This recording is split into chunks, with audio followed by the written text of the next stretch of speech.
चीन का ये मैप भारत के लिए सबसे बड़ा सरदर्द है। इसे ध्यान से देखिए। भारत की सरहद के करीब चीन की आबादी मुश्किल से 3 से 5% है। यानी कल को युद्ध हो तो चीन हमारे नागरिकों को निशाना बनाएगा, लेकिन हम उनके खाली पिछवाड़ों पर मिसाइल मारेंगे? मेरा मतलब है खाली पहाड़ों पर, क्योंकि बॉर्डर से हजारों किलोमीटर दूर तक ना वहाँ कोई बड़ा शहर है ना मिलिट्री इंफ्रास्ट्रक्चर है। भारत हमेशा इसी प्रेशर में रहता था, लेकिन अब पिक्चर बदलने वाली है, क्योंकि अब एंट्री हो रही है पाकिस्तान के चीनी वर्जन यानी वियतनाम की। अब यहाँ कुछ पड़म ज्ञानी आकर कमेंट में ज्ञान पेलेंगे कि अरे भाई वियतनाम छोटा देश है, तो उन चचाओं को बता दूं, इतिहास की किताब खोल लो। इसी वियतनाम ने चीनियों को वो केला दिया था कि आज भी बीजिंग के मायके वालों, मेरा मतलब बीजिंग की आंखें मैप देखकर पूरी नहीं खुल पाती। तो अब ध्यान से सुनो, वरना पीछे तुम्हारे गांव में कुछ अनकंफर्टेबल होने लगेगा और तुम्हें पता भी नहीं चलेगा कि गेम कहां पलट गया। वियतनाम के राष्ट्रपति लम का भारत दौरा कोई साधारण चाय नाश्ता मीटिंग नहीं है।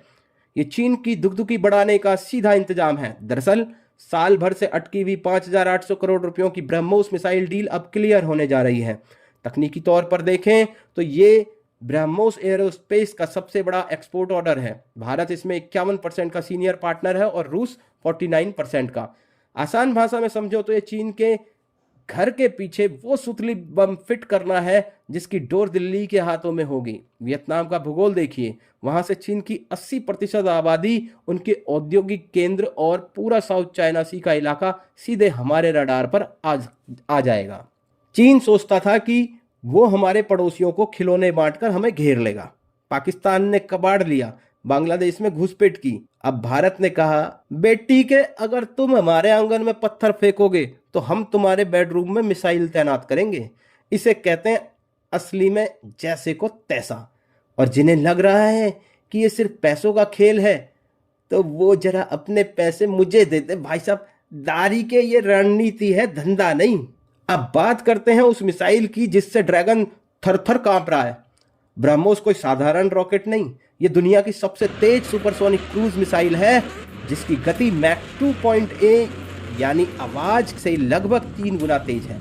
चीन की हालत इस समय वैसे ही है जैसे नई नवेली बहू को सासू माँ की चाबियां मिल जाए तो जेठानियों के पेट में मरोड़ उठने लगती है। चीन को लगता था उसका HQ-9 एयर डिफेंस सिस्टम अभेद्य है, लेकिन असलियत तो यह है कि चीन का माल चले तो चांद तक, नहीं तो शाम तक। तकनीकी हकीकत यह है कि ऑपरेशन सिंदूर के दौरान दुनिया ने देखा कि जब एक ब्रह्मोस ने गलती से पाकिस्तान की मांग भर दी भाई साहब, तो वहां तैनात चीनी रडार और डिफेंस सिस्टम भजन कर रहे थे।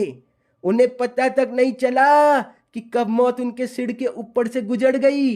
अब यही मौत जब वियतनाम के बॉर्डर पर तैनात होगी तो चीनी नौसेना के उन जहाजों का क्या होगा जो वियतनामी मछुआरों को डराते हैं। एक ही ब्रह्मोस काफी है किसी भी बड़े युद्धपोत को समंदर की गहराई में दफन करने के लिए। इस 5,800 करोड़ की डील का एक और पहलू है R&D। ये पैसा भारत की जेब में नहीं जाएगा, बल्कि हमारी अगली पीढ़ी की मिसाइलों यानी ब्रह्मोस NG जो नेक्स्ट जनरेशन है उसके निर्माण में लगेगा। आधिकारिक भाषा में कहें तो हम वियतनाम को करंट वर्जन बेचकर खुद के लिए फ्यूचरिस्टिक वर्जन तैयार कर रहे हैं। ये एक सेल्फ सस्टेनिंग मॉडल है। जब हम हथियार बेचते हैं तो हमें अपनी सुरक्षा के लिए अपनी ही जेब से पैसा नहीं निकालना पड़ता। इंडोनेशिया और फिलीपींस जैसे देश भी लाइन में लगे हैं। अब कुछ शांति के दूत कहेंगे युद्ध से क्या मिलेगा? अरे भाई, शांति तब मिलती है जब हाथ में अंडा मजबूत हो, मेरा मतलब डंडा मजबूत हो। जब सामने वाला समझ जाए कि अगर उसने आंख दिखाई तो उसके अखरोट निकालने का सामान हम पहले ही उसके पड़ोसी को दे चुके हैं, तभी वो तमीज से बात करता है। चीन को तमीज सिखाने वाला कोर्स अब बहनोई से शुरू होने वाला है, मेरा मतलब हनोई से शुरू होने वाला है। भारत का एक कदम वैश्विक राजनीति में हमारी नई पहचान है। अब केवल सुरक्षा मांगने वाले देश नहीं रहे, हम सुरक्षा देने वाले नेट सिक्योरिटी प्रोवाइडर बन चुके हैं। वियतनाम को मजबूत करना मतलब चीन के वर्चस्व को चुनौती देना है।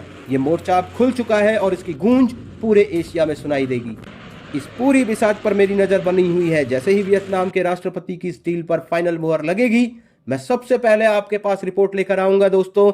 लेकिन भाई, ये जानकारी आप तक पहुंचेगी तब जब आप भी इस रणनीति के मोर्चे का हिस्सा बनेंगे। इसलिए अगर आपको लगता है कि भारत का यह कदम सही है तो नीचे जो सब्सक्राइब बटन है उसे दबाकर अपनी उपस्थिति दर्ज कराइए, ताकि यहां से जुड़ी हुई कोई भी अपडेट्स आपसे मिस ना हो। अंत में बात सिर्फ एक मिसाइल की नहीं है, बात उस एटीट्यूड की है जो भारत अब दुनिया को दिखा रहा है। चीन का सरदर्द अभी तो शुरू ही हुआ है, ब्रह्मोस तो बस पहली किस्त है। आगे आगे देखिए होता है क्या।